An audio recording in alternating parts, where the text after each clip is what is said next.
se perpetran en las sociedades de manera cotidiana. Sin embargo, la criminalidad organizada tiene una característica distintiva, y esa característica distintiva es que tiene dos objetivos. El primero es el de establecer monopolios.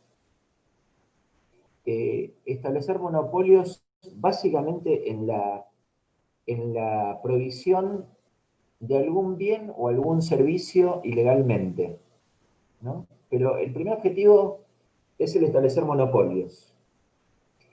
Y el segundo es que para establecer esos monopolios tiene un objetivo de gobierno, intenta gobernar la regulación y el control de la producción de ese bien y de ese servicio ilegal. Y en este sentido, si ustedes me siguen estos dos aspectos, monopolio y gobierno, son dos características obviamente centrales del Estado, que Weber discutió hace casi 100 años, respecto de que el Estado es un monopolio que intenta monopolizar el uso de la violencia legítima. Pero este paralelismo entre la criminalidad organizada tratando de establecer monopolios y regular la provisión de bienes y servicios ilegalmente, no ilegales, ilegalmente, le da un contenido político central. Muchas veces, yo mismo he avanzado sobre la idea de el rol del dinero en la criminalidad organizada, etc. Pero el núcleo central es un núcleo político. Y por lo tanto, más allá de desafiar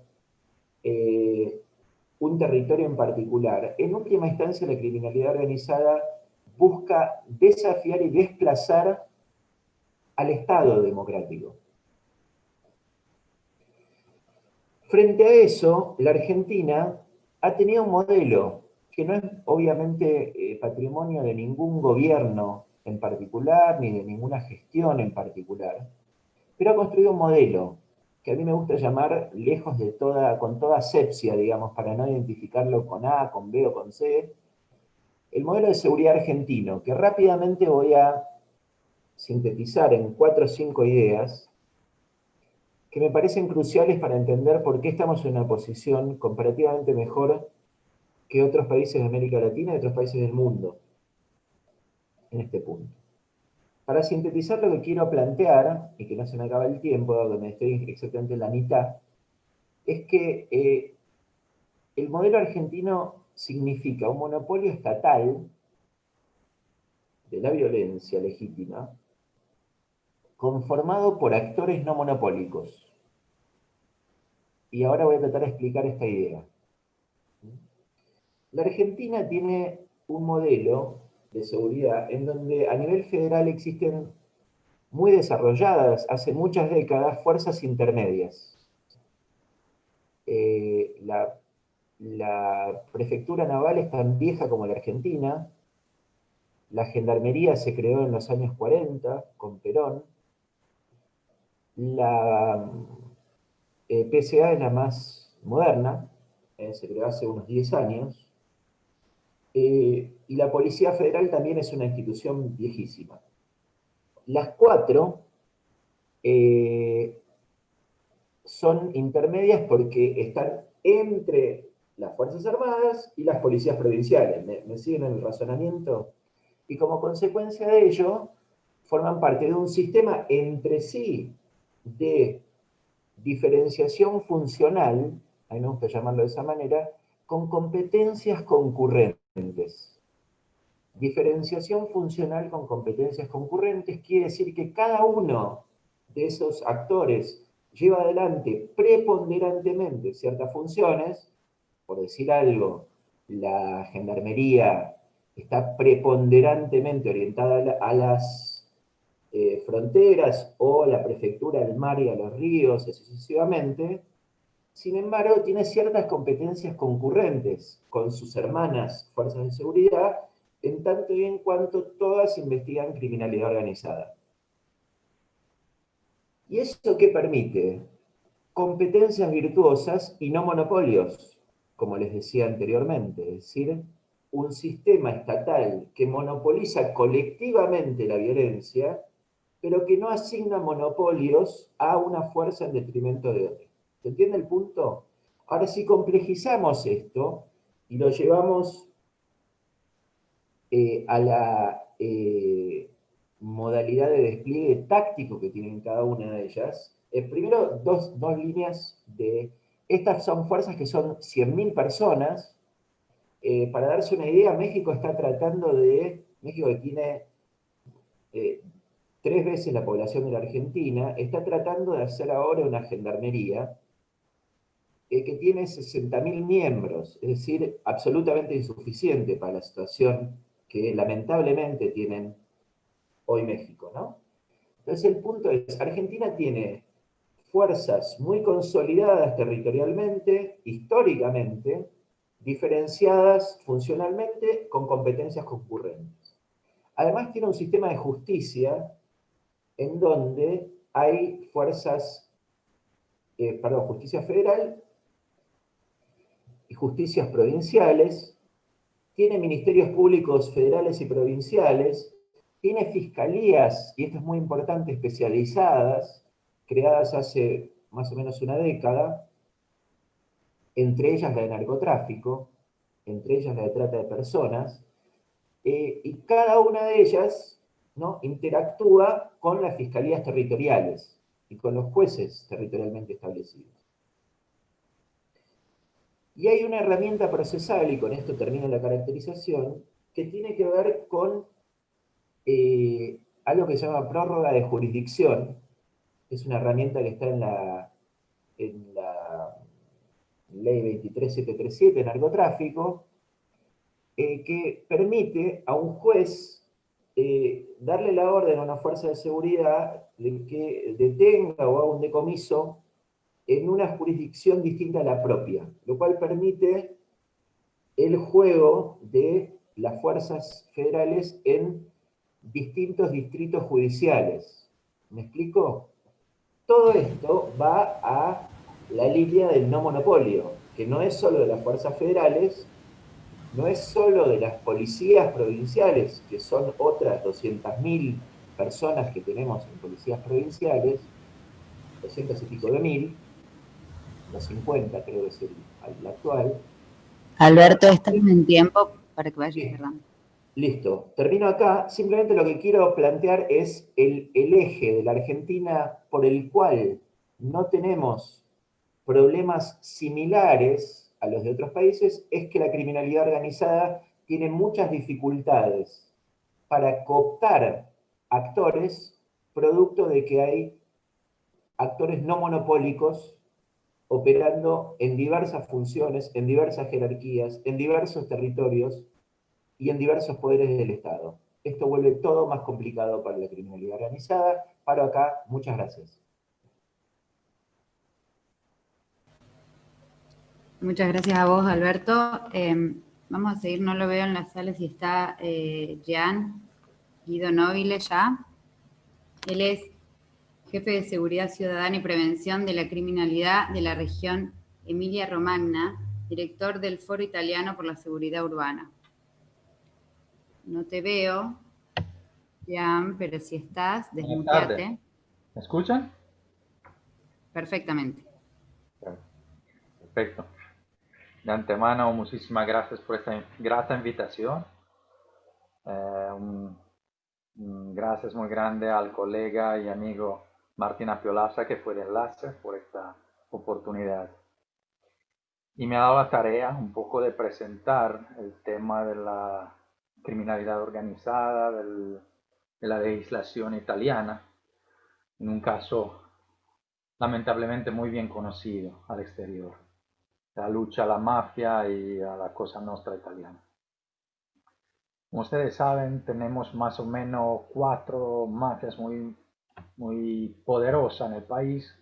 Las más famosas son obviamente la Cosa Nostra en la zona de Sicilia, Camorra en la zona de Nápoles, la 'Ndrangheta, que en este momento es considerada por Interpol, por la Policía Europea, la más fuerte, la 'Ndrangheta de Calabria, y una mafia más reciente en la zona de la Puglia, Sacra Corona Unita, pero todas esas mafias se han infiltrado en la economía de la Italia central, septentrional, o sea, la zona eh, más dinámica desde el punto de vista económico, desde el punto de vista financiero, desde el punto de vista socioeconómico. Al igual para sacarle sangre vital es de esencial importancia atacar a sus capitales. Y aquí venimos en el tema del lavado de dinero, en la atención judicial a este fenómeno. Y lo importante ha sido atacar sus capitales, entiendo terrenos agrícolas, villas, para llegar a los apartamentos, a las empresas, a sus cuotas sociales.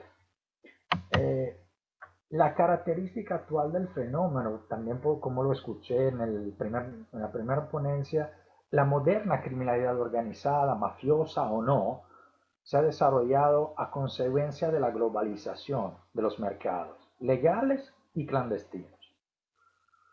Y dos son las directrices de desarrollo. La primera es representada por el aumento del intercambio de bienes y de capitales ilícitos, debido al desarrollo de las informáticas, la movilidad geográfica de los diferentes actores criminales. Y la segunda es caracterizada por la forma de interconexiones entre asociados criminales antes separados e incomunicados. Nosotros tenemos una evidencia enorme, por ejemplo, en la trata de personas, en el predominio en la prostitución de la callejera, en este momento por mujeres y hombres que vienen de otros países, sobre todo de África, y una forma de criminalidad transnacional. Y hay aspectos que son principales, no solo en fenómeno criminal, pero también la corrupción, la evasión de impuestos. Y solo para darle la evidencia del coste económico que estas formas de delincuencia influyen en la economía legal de mi país, calculando también con mucha prudencia la estima que tenemos en ingresos totales. Las bandas ilegales son una estima, obviamente, de 25.000 millones de euros por año, que representa casi el 2% del Producto Interno Bruto de Italia. En la corrupción estamos hablando de 60.000 millones de euros por año, y los daños causados por impuestos evadidos, contribuciones anuales evadidas, estamos hablando en 120.000 millones de euros por año. Esto significa que si las instituciones italianas habían sido similares a la del norte de Europa, considerada la más adecuada en términos de resistencia a la corrupción, de resistencia a infiltración criminal, en los últimos 6 años Italia habría sido la inversión extranjera superior de un 15%, que significa casi 17.000 millones de euros que el país perdió por problemas de bandas criminales, de corrupción y de evasión fiscales. Lo que ha sido muy importante en la experiencia italiana ha sido una inversión fuerte en un proceso de identificación de una autoridad judicial central responsable de la coordinación de la investigación criminal en tema de crímenes de mafia, de terrorismo, en la cual la función del procurador, del fiscal sería, creo, en Argentina, se atribuye al Ministerio Público en el tribunal de la capital de la región. Por ejemplo, en mi ciudad sería en Bolonia, pero con una Fiscalía Nacional Antimafia con un poder importante de coordinación. Y este ha sido una excelente intuición del juez Falcone, que creo la mayoría de ustedes conoce y que terriblemente falleció en los años 90 por un atentado de la mafia. Y en este momento tenemos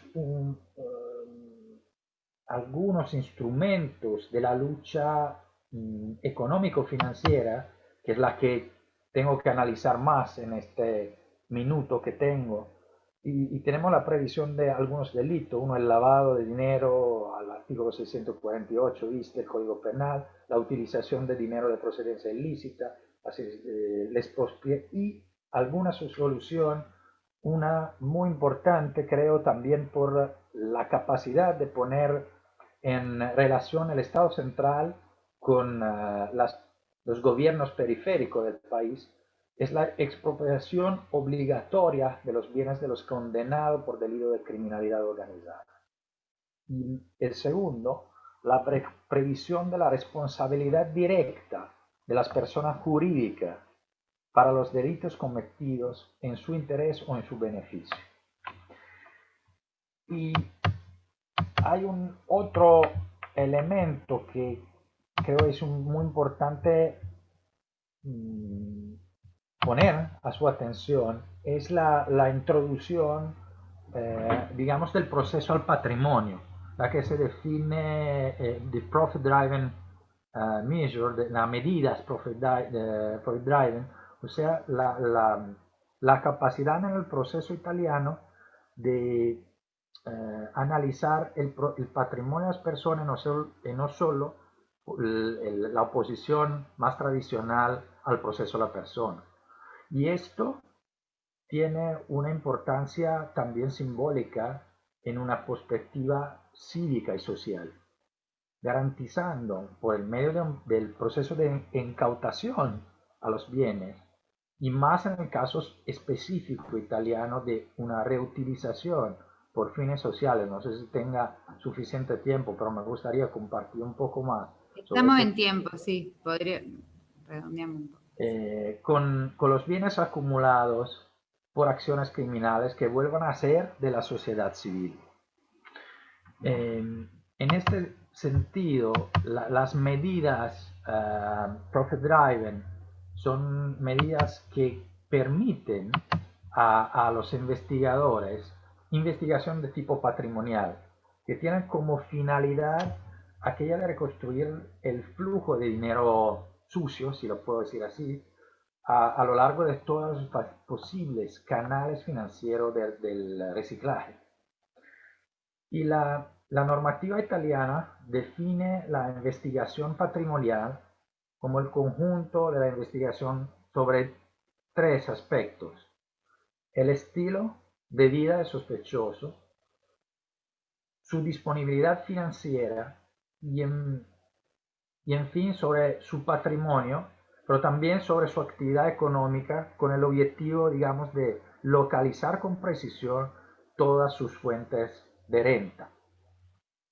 Y la oportunidad eh, de incautar los bienes tiene, en mi opinión, pero no solo, digamos, en la experiencia de Italia, una particularidad, porque estos bienes cuando se secuestran y luego se son incautados y hay una extensión de dominio, no pueden ser considerados como cualquier otro tipo de bienes del Estado. Estos tienen una fuerte, digamos, una fuerte valencia simbólica y una poderosa capacidad de intimidación para los mafiosos. Entonces, confiscar y utilizar por fines sociales, en este punto quería enfocar la atención porque es una especificidad de la legislación italiana, los bienes que son secuestrados, incautados, sustraídos a los mafiosos o al crimen organizado, asumen una múltiple y un particular valor. Yo digo que tenemos por lo menos 5 elementos importantes en esta estrategia económica en la lucha al crimen organizado. Primero de todo, sustrayendo estos bienes hay la demostración que la mafia no son invencibles. Y esto en partes importantes del país, sobre todo el sur, ha sido un gran avance en las políticas antidelictivas. Porque antes, yo era joven en esos años, en los años 80, 90, en Sicilia, en Nápoles, se consideraba la mafia como definitivamente invencible. No había manera de derrotarla. Sustrayéndole poder económico, se demostró a nivel local y estatal que esto definitivamente no es verdad. Segundo, el fortalecimiento de la credibilidad de las instituciones. Las mafias, el crimen organizado es más poderoso donde las instituciones estatales y locales son débiles. Y un Estado y un ayuntamiento que demuestra ser capaz de devolver un bien de este tipo, un edificio, una palestra, transformándola a la colectividad, sustrae aquel consentimiento social del que la mafia históricamente se alimenta. La demostración que hay una institución que es creíble para los ciudadanos. Además, la interrupción de relaciones con personas que pertenecen a la que nosotros llamamos la área gris, o sea, no la ala militar del crimen organizado o los adeptos de algunos grupos mafiosos, pero aquellos políticos, aquellos empresarios, profesionales, funcionarios de banco que ofrecen servicios a los grupos criminales y han sido en muchas ocasiones, sobre todo en zonas como la donde yo vivo, el norte de Italia, el enlace, la persona de contacto entre el mundo criminal y el mundo legal. Jean, estamos pasados de tiempo, ¿podemos redondear? ¿Perdón? Estamos pasados de tiempo, digo, ¿podemos redondear? Rápidamente, la creación de un capital social, o sea, la relación entre institución, empresas y ciudadanos, y en la segunda ronda me gustaría centrar un poco la posibilidad de empezar procesos de desarrollo del territorio a través de esta economía sustraída al crimen organizado. Gracias.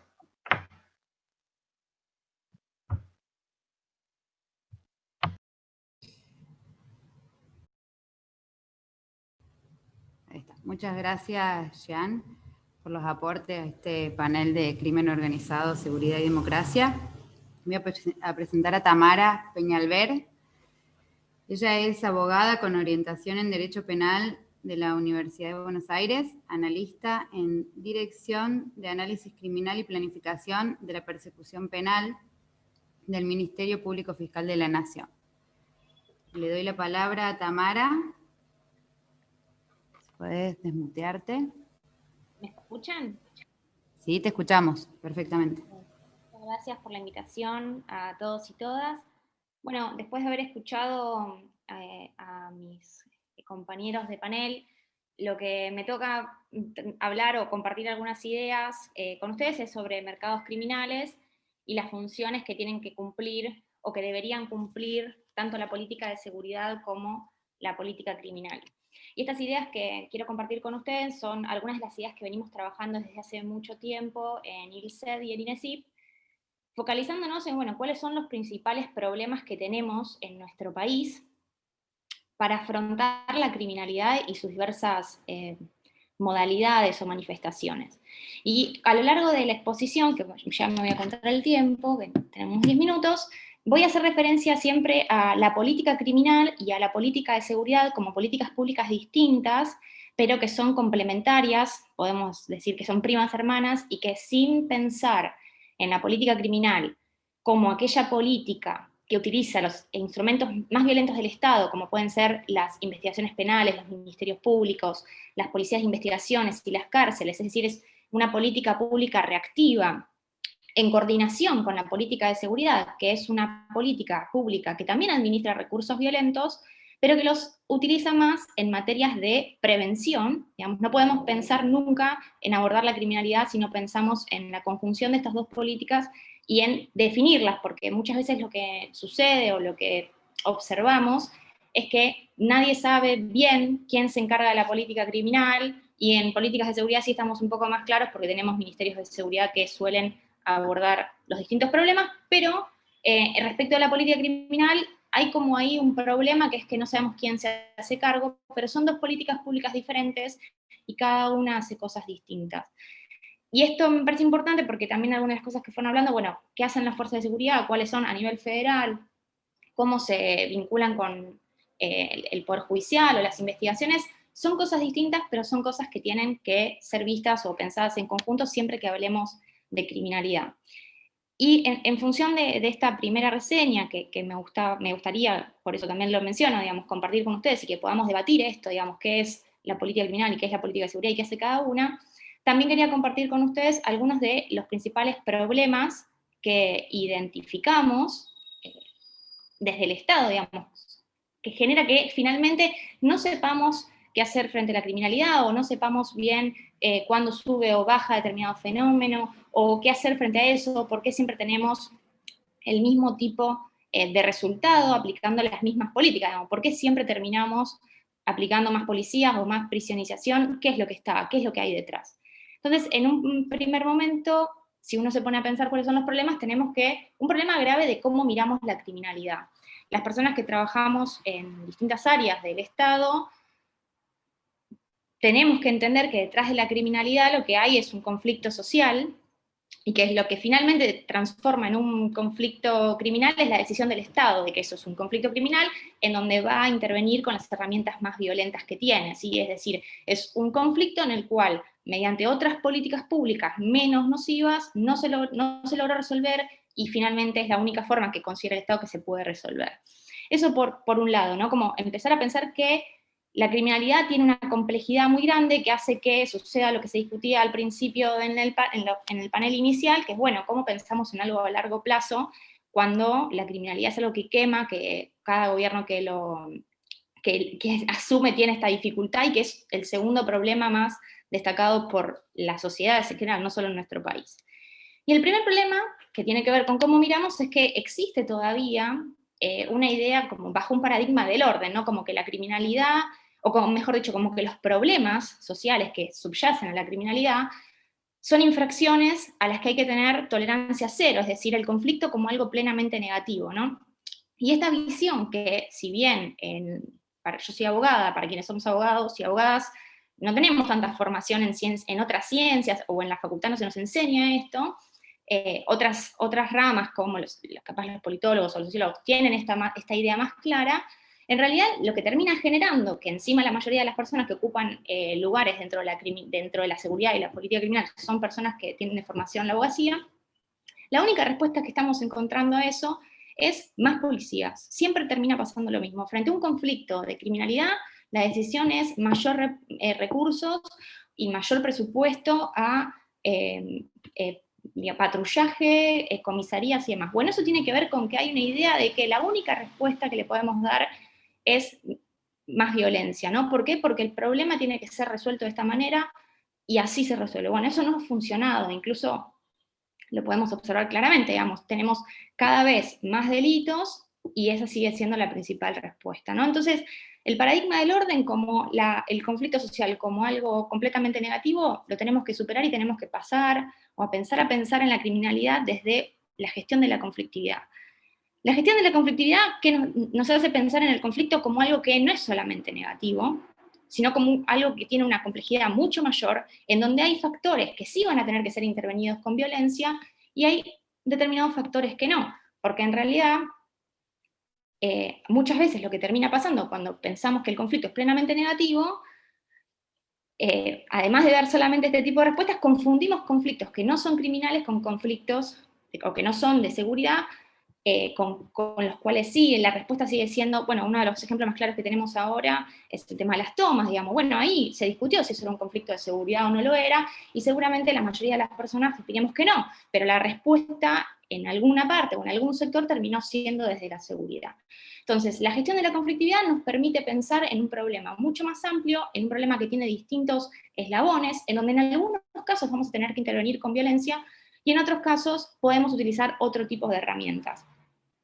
Pero además nos invita a conocer la criminalidad, nos invita a pensar qué es la criminalidad y quiénes son los actores vinculados, cuáles son las víctimas, cuáles son los distintos eslabones existentes. Y esto viene con el segundo problema que identifico y que también me gustaría poner en discusión, es, bueno, el bajo nivel de conocimiento que tenemos en cómo funcionan los fenómenos criminales. En general, la información que se produce siempre está vinculada a estadísticas, o se cuentan denuncias, o se cuentan casos, incluso se sigue hablando de tipos penales, ¿sí? Pero eso muy poco nos dice de cómo funciona la criminalidad en nuestro país, y bajo qué estructura se encuentra, ¿no? Porque la criminalidad, la mayoría de la criminalidad que nosotros conocemos se vincula con estructuras de mercado, ¿sí? Con actores que intervienen, donde hay bienes y servicios que se circulan, donde hay dinero de por medio, donde hay distintos eslabones, pero también hay otro tipo de criminalidad que no obedece a una estructura de mercado, que obedece más a regularidades sociales, que por ejemplo la violencia de género, donde hay condiciones patriarcales que forman parte de nuestra sociedad que generan determinadas condiciones por lo cual nos matan en forma permanente a las mujeres, y por qué eso no se da hacia los varones. Digo, hay un montón de regularidades que forman parte de las criminalidades que tienen que ser conocidas, y que en función de la información que estamos generando en Argentina para conocer la criminalidad, es escasa, digamos, no nos permite conocer qué es lo que está funcionando. Y esto también genera que haya una falsa idea de que la criminalidad funciona igual en todo el territorio, incluso cuando hablamos de fenómenos criminales como el narcotráfico, o la trata de personas, o la explotación sexual. No funcionan los mercados criminales en todos lados iguales, y eso es un problema, porque si yo solamente estoy midiendo la cantidad de casos, pero no logro identificar cuáles son las regularidades que están detrás, por ejemplo, de la explotación sexual de mujeres en el marco del TC, digamos, es muy distinto a cómo funciona la prostitución, o la explotación sexual, mejor dicho, en departamentos en la ciudad de Buenos Aires. Es muy distinto, ¿por qué? Porque intervienen distintos actores, porque el público al que está destinado es completamente diferente, porque en algunos casos se va a requerir traslado, porque en algunos casos van a intervenir empresas, donde en algunos casos van a intervenir otro tipo de actores que no funcionan en todos lados igual. Entonces ahí tenemos un problema que muchas veces cuando hablamos de mercados ilícitos, hablamos de la trata y de las drogas como si en todos lados funcionara de la misma manera, y no funcionan de la misma manera, y las respuestas no pueden ser las mismas. Eso es algo que es importante que tengamos en cuenta y preguntarnos, digamos, cuál es el funcionamiento. Acá recién mencionaban, bueno, la prostitución callejera es como la más visible en determinados lugares, y en Argentina, en función de determinadas políticas, termina pasando que la prostitución sigue siendo criminalizada, porque también tenemos un problema de identificar el problema público, digamos, sobre el cual vamos a trabajar como criminalidad, sigue siendo desconocido, ¿no? Bueno, a ver, ¿cómo funciona la explotación sexual en Argentina? Bueno, probablemente no funcione igual en Misiones, donde tenemos una provincia fronteriza, donde probablemente hay otras conflictividades vinculadas a la pobreza que en Capital. Y eso es necesario saberlo porque, como también se mencionó, los actores que van a intervenir desde el Estado, las policías también son otras, sea el Ministerio Público a través de las investigaciones o las policías. Dudo mucho, digamos, que en función del bajo conocimiento que tenemos estemos tomando decisiones estratégicas, porque para poder saber o para poder medir si una política de seguridad o una política criminal es efectiva o no, tengo que fijar objetivos. Y esos objetivos los puedo definir si son racionales, porque lo que nos termina pasando, a cualquier gobierno que asume, es tolerancia cero al delito, no vamos a trabajar para que no exista, eso es imposible, eso no existe, no es real. Hay determinados niveles de conflictividad que son socialmente aceptados, hasta incluso muchos mercados criminales, como por ejemplo, no sé, pienso en la producción de ropa en La Salada, acá en Buenos Aires, genera externalidades positivas, donde hay mucha gente que vive de eso y trabaja de eso, y yo tengo que conocer eso, porque si voy a intervenir desde la política criminal y desde la política de seguridad con violencia, tengo que tener un respaldo para aquellos sectores más bajos, para aquellas personas que van a perder su trabajo, porque si no, ¿qué va a terminar pasando? Esas personas son captadas o terminan formando parte de otras redes, de otros mercados criminales. Creo que me van a cortar, ¿no? Estamos en tiempo. Última cosita. Sí. Y para terminar. Y el tercer problema, que también, digamos, me parece parte de lo mismo, es la falta de una articulación de un plan de seguridad y de política criminal. Esto tiene que ver con los puntos anteriores. Si uno o una no conoce cómo funciona un mercado criminal, es muy difícil poder planificar una intervención inteligente, ¿no? Y cuando hablo de plan, hablo también de una coordinación intergubernamental, porque yo no puedo pensar en que solamente voy a resolver los problemas de la política criminal y de la política de seguridad, cuando en realidad hay un trasfondo social, que también se dijo al principio. Si yo no tengo un plan político-criminal en donde intervenga el Ministerio Público Fiscal a través de las investigaciones penales, ¿sí?, donde hay determinados casos que yo voy a llevar a cabo como Ministerio Público para generar algún cambio, digamos. ¿Yo para qué quiero meter a la gente presa? Quiero meterla presa que una modificación sea una reducción o un control de determinada criminalidad. Pero también necesito a la policía, porque finalmente ellos van a ser quienes trabajen la policía de investigaciones, ¿no? Y también la policía de prevención, porque después voy a tener que generar un sistema de control. Pero también voy a necesitar que intervenga el Ministerio de Desarrollo Social, porque, por ejemplo, si yo pienso en el mercado ilícito de trata de personas con fin de explotación laboral, esas personas no van a tener más trabajo. Y ese es el problema que estamos teniendo. No estamos teniendo planes de intervención sobre los mercados criminales. Estamos tomando decisiones desde la visión de la tolerancia cero al delito, donde solamente interviene la violencia, y no estamos pensando en alternativas que permitan abordar estos conflictos de una forma más holística o más general, o entendiéndolos como un conflicto social. ¿Sí? Esos son los 3 problemas que quería compartir con ustedes, que están todos vinculados, que son hiper complicados, son muy difíciles de resolver, por eso también cuesta tanto asumir el rol en un Ministerio de Seguridad o en un Ministerio Público Fiscal, y que también transparentan la falta de conducción política de los organismos muchas veces, porque esto que decían, las policías regulan muchas veces los mercados ilícitos. Bueno, en realidad lo que falta también es una reforma dentro de las fuerzas que permitan que haya una conducción política desde el área civil, ¿no? Y también una respuesta de ministerios públicos más fortalecidos. Eso es todo, porque si no me voy a exceder, pero eran las ideas que quería compartir con ustedes. Muchas gracias, Tamara. Y rápidamente presento a Tobias Slater, no sé si lo dije bien. Es abogado, especialista en Derecho Penal de la Universidad Nacional de Mar del Plata, doctor en la Universidad Nacional de Buenos Aires en Filosofía del Derecho y profesor titular en la Licenciatura de Seguridad de la UNS, director de Gobiernos Locales y Políticas de Seguridad del ILCED, exdirector general del Centro Municipal de Análisis del Delito de General Pueyrredón, Mar del Plata, Batán, consultor internacional de seguridad democrática. Tobías, si estás por ahí. Gracias, Luciana. Gracias a vos. Buenas tardes. En primer lugar, agradezco al CEMUPRO y a quienes tuvieron la gentileza de invitarme a participar en este panel de criminalidad organizada y de seguridad y democracia para conversar sobre el segundo de estos temas, específicamente sobre uno de los temas que más trabajo desde la academia y desde la participación pública, que es el tema de las políticas locales de seguridad. Voy a tratar de ser breve y de ser claro. Espero cumplir al menos con uno de esos 2 propósitos. Creo que el segundo, por lo menos, Luciana me va a ayudar a cumplirlo. La gestión de la seguridad, en primer lugar, es un aspecto fundamental de la gobernanza actual en todos los niveles del Estado, pero en especial en el local. Y esta afirmación, para ser bien entendida, tiene que ser contextualizada. En Latinoamérica vivimos desde hace un tiempo una reestructuración de las agencias que se dedican a la seguridad, y en esta evolución los gobiernos locales están llamados a ocupar un rol central. Hoy sabemos que frente al delito, la violencia y el temor al crimen, un intendente o intendenta y su gobierno local pueden optar por uno de 2 caminos principales.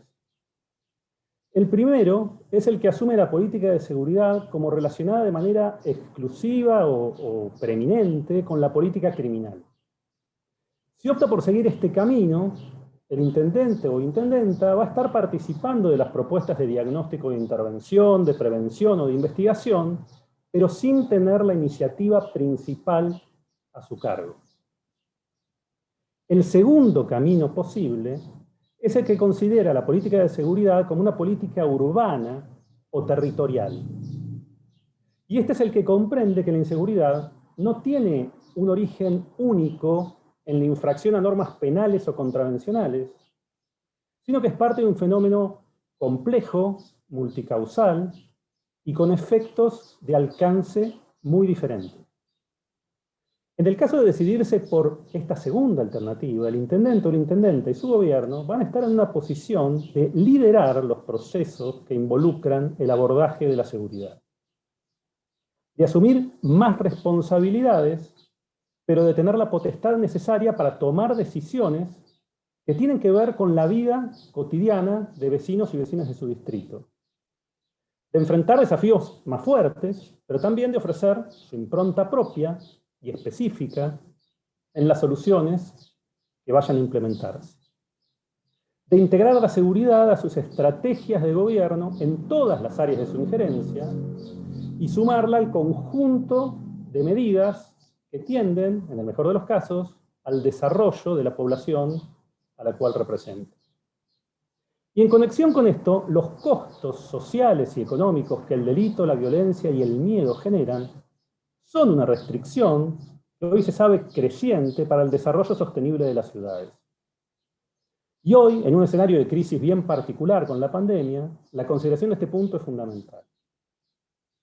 La criminalidad y la percepción de la inseguridad retraen inversiones y consumo, reducen el valor del capital físico, impactan negativamente también en la formación de capital humano y social. Sabemos que el costo promedio del crimen es similar al volumen de inversión en infraestructura y, por lo tanto, un mejor servicio de seguridad es una inversión social con alto retorno para el desarrollo de una sociedad. Hoy cobra sentido más que nunca la idea de que toda política de seguridad es local. Los conflictos se desarrollan en el territorio y ningún órgano de gobierno está más cerca del territorio, ni lo conoce mejor que el gobierno local. Los gobiernos locales tienen más recursos para la gestión de la seguridad de lo que habitualmente creen. Todos tienen áreas, por ejemplo, dedicadas a la inspección, a la fiscalización, al control, que pueden servir tanto para desarticular conflictos antes de que incorporen aspectos violentos, como para contribuir al conocimiento de mercados ilegales, que son los que subyacen a muchos sectores de la vida en sociedad, incluso en el nivel local. Por otro lado, los municipios tienen una cantidad inmensa de datos que permiten medir el día a día de la ciudad y su historia. Y cuentan también con programas de áreas vinculadas con la seguridad que pueden complementarse. Ahora, como contrapartida, hay una dificultad que es muy común y que estamos tratando de que sea cada vez menos común, y es la escasez de recursos económicos y humanos para diseñar, para implementar y para evaluar políticas locales de seguridad. No obstante, los estados locales están asumiendo cada vez más responsabilidades con respecto a la seguridad ciudadana.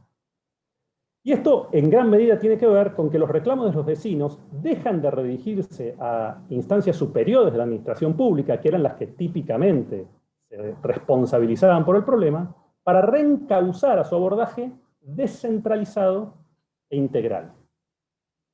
Y esto puso en juego a nuevas instancias participativas y ha generado sinergias que son edificantes en el fondo para la relación entre los estados nacionales, provinciales y locales.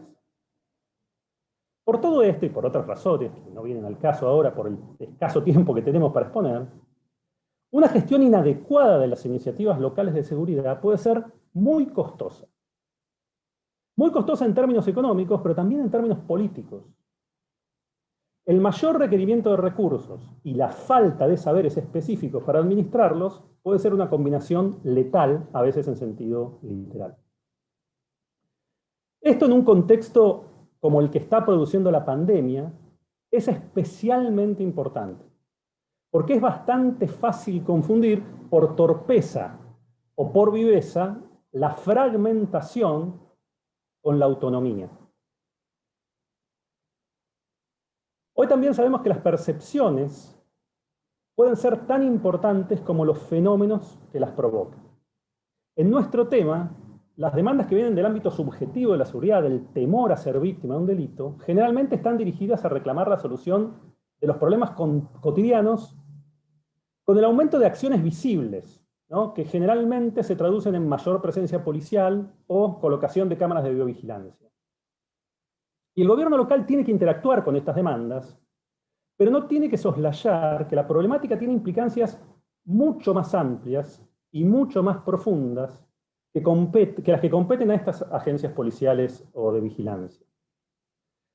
Por eso decimos que la atención se desplaza desde las consecuencias del delito a las causas de la conflictividad. Y entonces es necesario un ejercicio continuo de interacción entre los distintos niveles de gobierno y entre distintas agencias que se ocupe de la prevención de delitos y violencias, pero también de la percepción y de sus impactos, que son temas que generalmente han sido menospreciados. En los territorios locales confluyen todos los niveles del Estado. Y el gobierno de la seguridad requiere la implementación de mecanismos de coordinación y de articulación entre organismos estatales, pero también paraestatales, actores colectivos, actores individuales, agencias tradicionales y agencias novedosas. Van quedando viejas, van quedando obsoletas las visiones reduccionistas que limitan las perspectivas de abordaje a las agencias penales y policiales, con roles definidos de control, como se suele ver en el país y como se ha exacerbado especialmente en esta época de pandemia. La gestión de la seguridad da a los gobernantes locales una oportunidad inmejorable para que, además, consoliden el proceso de coordinación y comiencen a proponer e instrumentar soluciones conjuntas y no solamente a administrar los recursos que les son dados graciosamente y muchas veces hasta de manera inconsulta.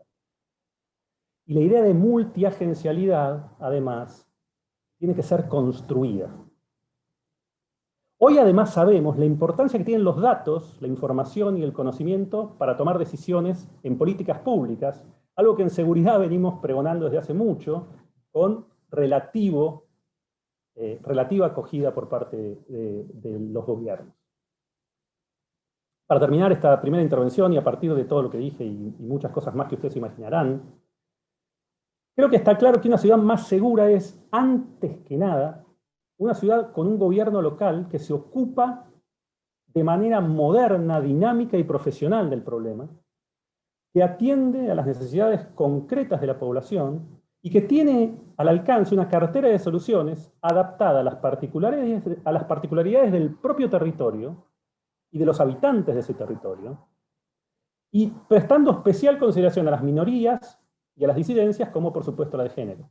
Además, una ciudad más segura es una ciudad que da importancia a la evitación de la violencia, a la relevancia de los espacios públicos como espacios de pertenencia colectiva, a la necesidad de fortalecer vínculos, que fomenta la participación, que se apoya en esa información y en ese conocimiento, que no abusa de la tecnología como si fuera un fin en sí misma, que coordina y que articula con distintos niveles de gobierno y de la sociedad. Y en definitiva, creo que si algo podemos verle de positivo a la pandemia es que hoy sabemos, mejor que nunca, que una ciudad más segura es una ciudad que controla menos y previene más.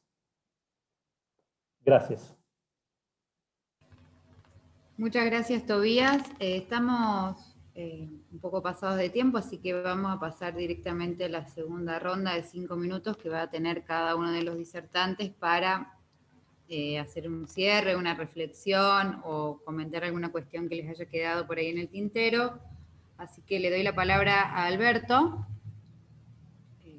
Desmuteate, Alberto.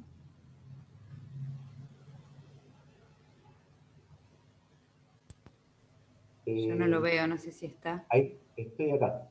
¿Me escuchás? Perfecto. Sí, perfecto. Gracias. Quisiera usar estos 5 minutos para profundizar 2 temas en particular. El primero tiene que ver con que parte de el modelo que tiene Argentina de no atribuir monopólicamente a una agencia, también atraviesa y lo hace de manera central a la relación entre Estado Nacional y provincias, que es un tema crucial, por cuanto la cooperación entre Estado Nacional y provincias ha probado en el pasado tener resultados positivos. Quiero subrayar el hecho de que Argentina no tiene un crecimiento hacia el exponencial o siempre creciente de cifras de delito. Por el contrario, en el año 2019 la Argentina tuvo la tasa más baja de homicidio de los últimos 20 años, 5,1 cada 100.000 habitantes. Por lo tanto, lo que tenemos que tratar de entender es bajo qué condiciones se logran éxitos relativos. Y en la provincia de Santa Fe en particular, y Rosario en particular, tuvo 2 años donde colaboraron el gobierno nacional y el gobierno provincial de distinto signo político, pero con el mismo objetivo, que era reducir la violencia en Rosario. Y Rosario para el año 2017 tuvo 147 homicidios. Este año nos encaminamos a superar los 200, y en el pico de su situación de violencia tuvo 265. Esto quiere decir que no hay una tendencia inexorable al crecimiento de la violencia, que tenemos que tener como objetivo entender bajo qué condiciones de colaboración entre gobiernos nacionales y gobiernos provinciales tenemos resultados positivos. Hemos tenido resultados muy positivos en Santa Fe, y lo mismo ha ocurrido en otras provincias argentinas, como Misiones o como Salta, en la lucha contra la criminalidad organizada. Y la razón de eso tiene que ver básicamente, entre otras cosas, con acuerdos por un lado y con control recíproco, tanto de los actores políticos como de los actores policiales. Y esto me parece que es un tema crucial. Y un último punto, y con esto termino, me parece un tema crucial el hecho de que el modelo argentino evita la cooptación fácil por parte de la criminalidad organizada de cuerpos policiales, porque tiene lo que los economistas llaman altas barreras de entrada. ¿Esto qué quiere decir? Y esto creo que no va en contradicción con las cosas que planteaba Tobías en absoluto. Creo que efectivamente los municipios pueden tener un rol activo, muy activo en la lucha contra la criminalidad. Ahora, el tema para mí crucial es el tema de las policías municipales, donde Argentina no establece en términos generales la existencia de policías municipales. Y esto desde mi punto de vista, que obviamente es un punto de vista contestado y debatible, es una enorme ventaja por cuanto genera una barrera de entrada muy alta para comprar cuerpos policiales por parte de la criminalidad organizada. Quiero ponerlo totalmente de manera clara. Es decir, si un municipio cualquiera, un pequeño municipio de 5.000 habitantes o 10.000 habitantes o 50.000 habitantes tuviese su policía, para una organización de criminalidad organizada sería una inversión muchísimo más baja y más fácil de lograr que la de sobornar a un cuerpo de policía provincial. Y la experiencia mexicana creo que no es muy evidente en esto. Las policías municipales son la principal herramienta que tiene la criminalidad organizada para influir sobre, para usarlas inclusive como herramientas de choque frente al resto de fuerzas estatales. Es decir, las políticas respecto de generar policías municipales han sido realmente muy complicadas en el caso mexicano, y creo que es un atributo muy valioso que tiene la Argentina el hecho de que la barrera de entrada para la criminalidad organizada respecto a la cooptación de cuerpos policiales sea alta y por lo tanto dificultosa. Muchas gracias. Muchas gracias, Alberto. Gian, sí, tiene la palabra. Sí. Voy a retomar un poco el tema que subrayaba Tamara Peñalver, o sea, la inversión por la que ha sido mi experiencia en el apoyo a varios gobiernos de Sudamérica, en Centro de Sudamérica, sobre todo en Panamá, en Colombia, en Salvador, Guatemala. Siempre veo una inversión muy fuerte en las políticas nacionales en pie de fuerza de policía, como si fuera que todas las políticas de seguridad ciudadana se van a concentrar en lo que es inversión en policía.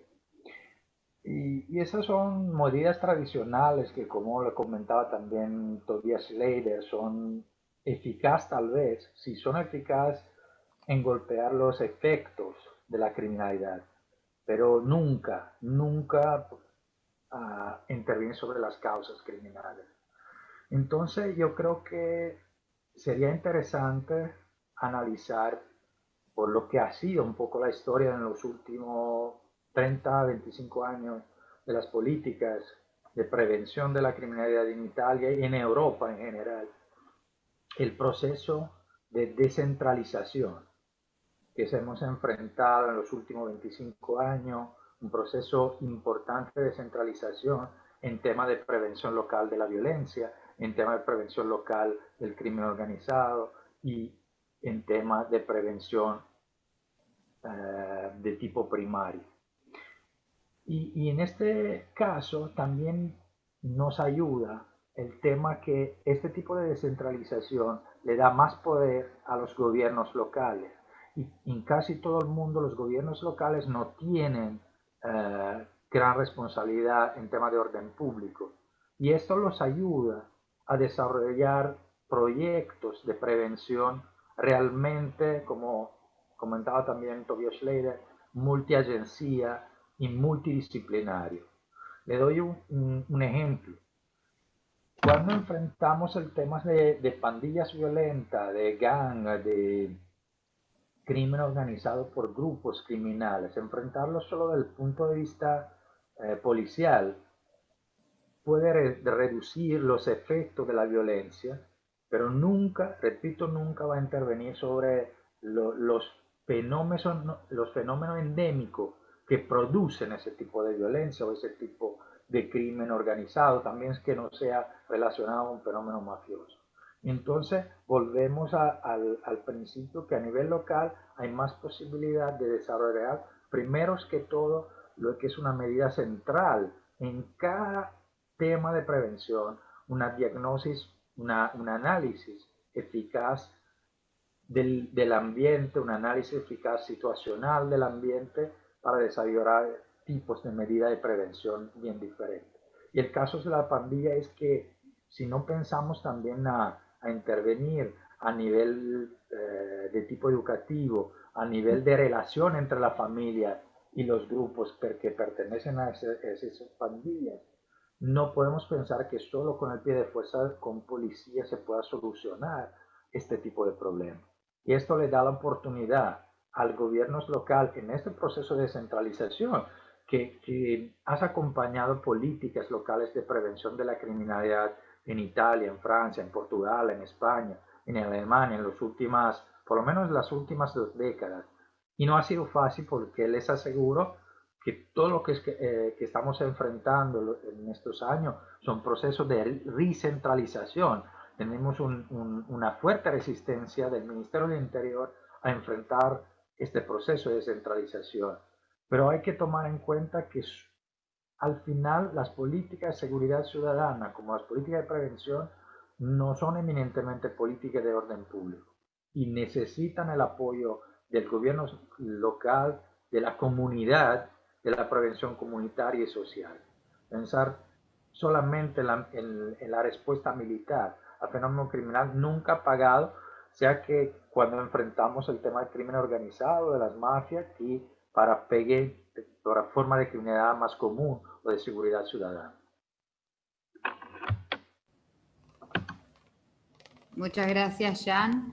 Entiendo que Tamara tuvo un problema técnico con el internet, así que pasamos a Tobías directamente.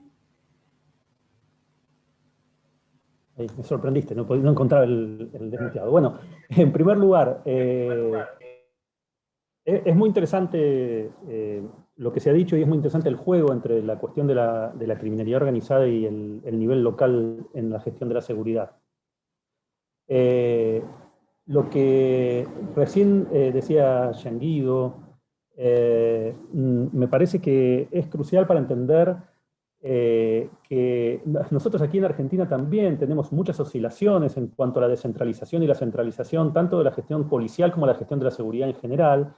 La provincia de Buenos Aires, por ejemplo, tiene ahora una vuelta a la centralidad de la administración de la policía, que para mí, para mi opinión, es muy negativa, es un retroceso muy grande. Por más que desde el discurso se diga que se está dando más, se está descentralizando la gestión, en realidad lo que está sucediendo, y de acuerdo a lo que se ve en las leyes y en los hechos, una nueva centralización, una nueva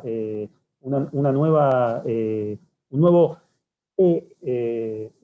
nueva concentración de poder en pocos funcionarios y una policialización nuevamente en la seguridad, de la seguridad. Y respecto del nivel local y la policía, me parece que también es un tema muy importante.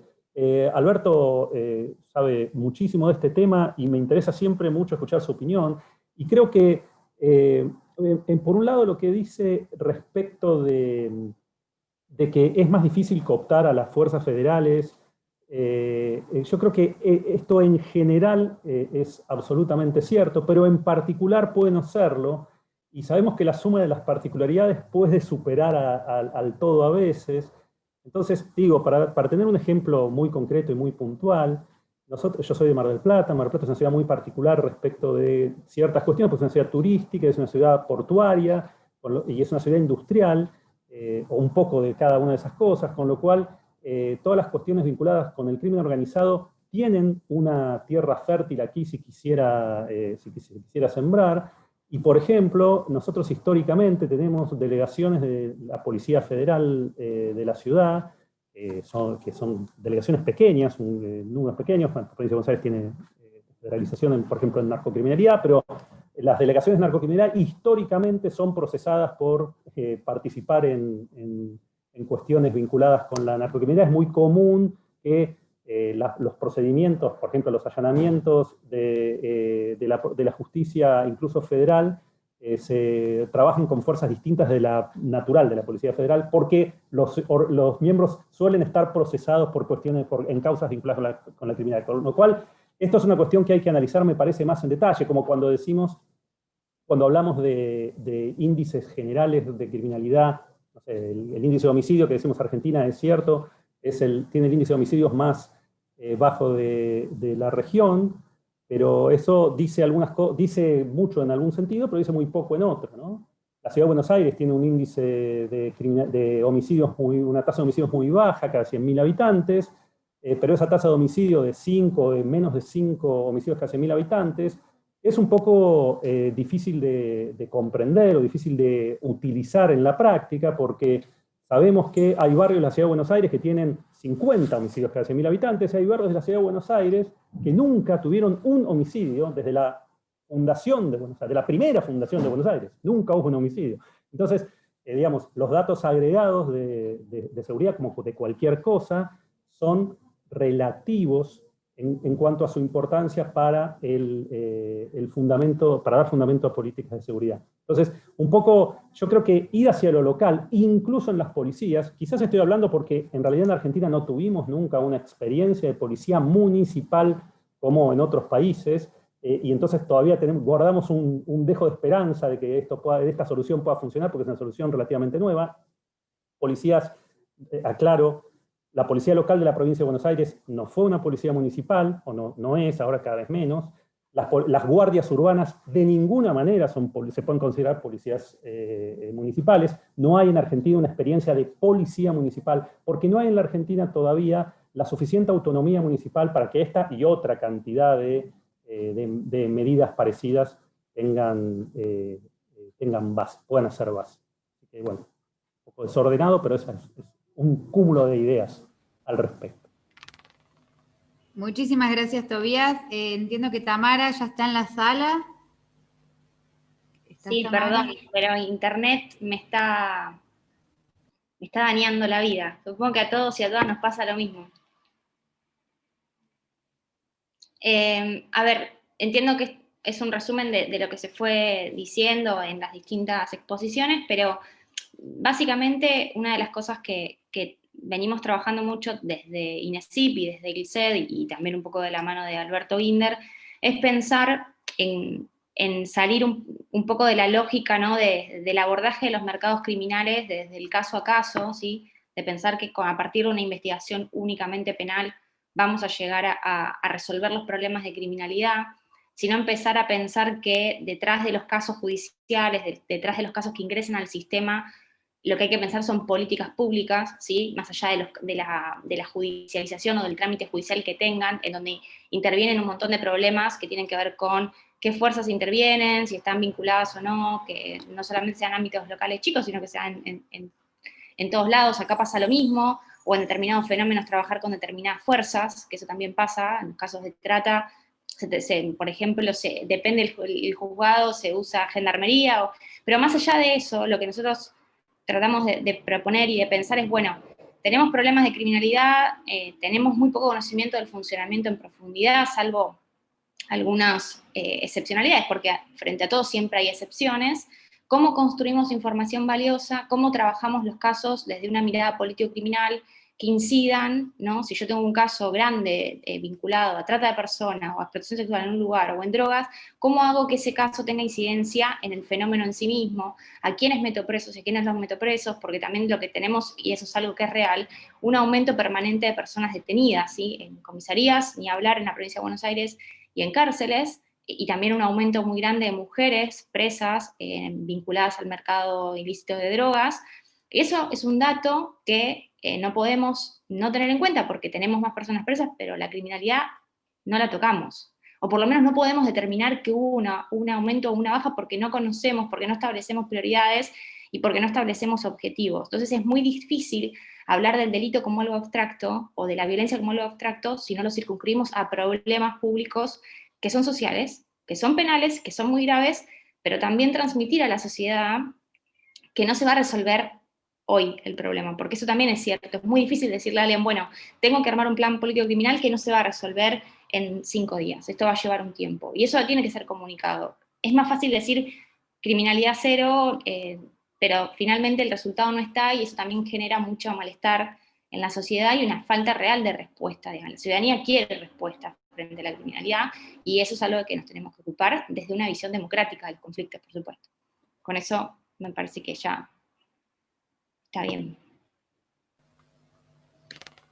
Muchísimas gracias, Tamara, y bueno, por mi parte, agradecerles tanto a Tamara como a Alberto, Jean y Tobías por la verdad que excelentes y diversos aportes en un tema tan complejo como es la seguridad, ¿no es cierto? Me parece que nos vamos de acá enriquecidos con muchas cosas para pensar, para repensar en cada uno de los lugares donde por ahí nos toca aportar. Así que, bueno, de mi parte, y agradecerles a ustedes y, como siempre, al CEMUPRO por la organización de estos debates que enriquecen.